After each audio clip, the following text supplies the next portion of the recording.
welcome to our check-in. My name is Kelsey. I'm a children's educator here at Ginter Botanical Garden, and this week we're going to be checking in from the children's greenhouse. In the children's garden, we're going to be harvesting wheat berries or wheat seeds, or the part of the wheat that people grind up to make flour and to bake bread. And so I'm going to be showing you how to do that, talking a little bit about what we'll do next, and give you a little update on the seedlings that we started in the greenhouse a few weeks ago in our check-in.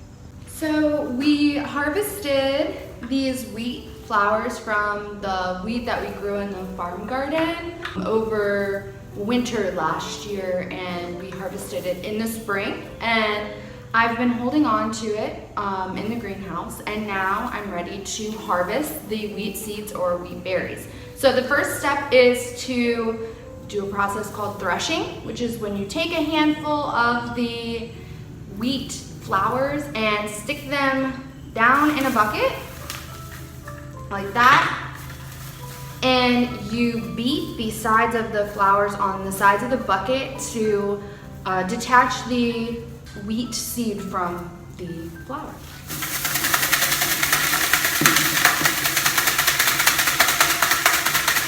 So this is called threshing.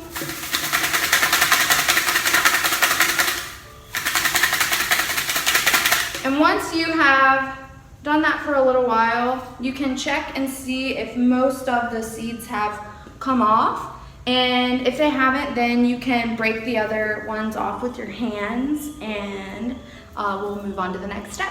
I am just finishing up breaking the seeds off by hand, and this is what you're left with. So you've got the whole of the wheat seed along with the wheat seed itself.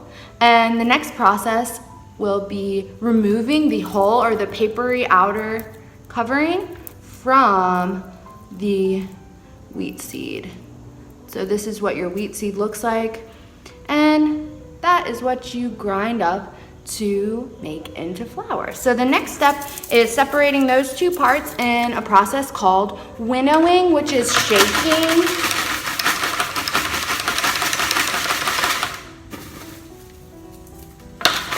And then we'll kind of sift through and get our wheat seeds. So as you can see, what we have is not perfect.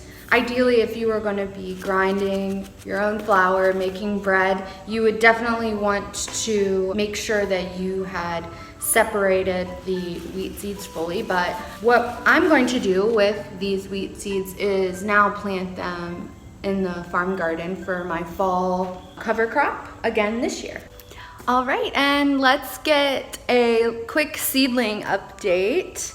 We planted some and started some seeds in our greenhouse. We've got some lettuce and kales and cauliflower and arugula, and they are all coming along really nicely. And we've started a process for some of the seedlings called hardening off. And hardening off is when we take our seedlings outside for a couple hours every day to acclimate to the temperatures outside of the greenhouse. Of course, it's much warmer in here than it is outside right now.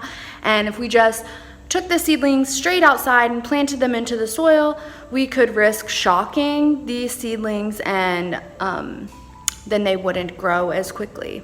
So I just finished planting some of our wheat seeds in the farm garden.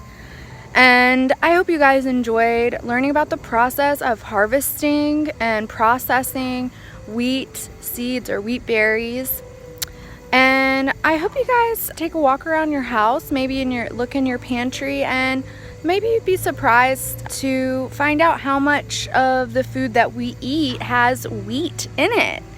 So I hope you guys enjoyed our check-in this week, and you tune in for story time on Friday morning with Miss Tornicia. Thanks, have a good week.